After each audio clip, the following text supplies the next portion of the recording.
Искаш да продадеш парцела си по-скъпо? Гледай това видео до край. Това, което можеш да направиш, няма да ти коства много средства. Значително ще повиши стойността на парцелите със следните неща.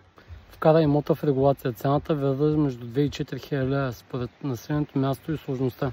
Но стойността на имота може да се покачи от 30 до над 80 евро на квадратен метър.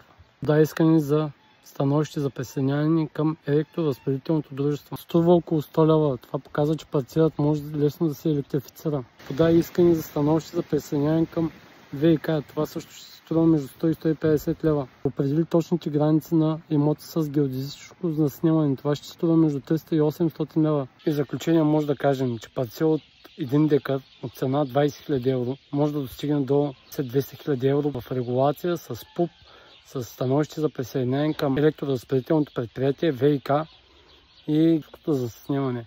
За още полезни видеа ме последвай.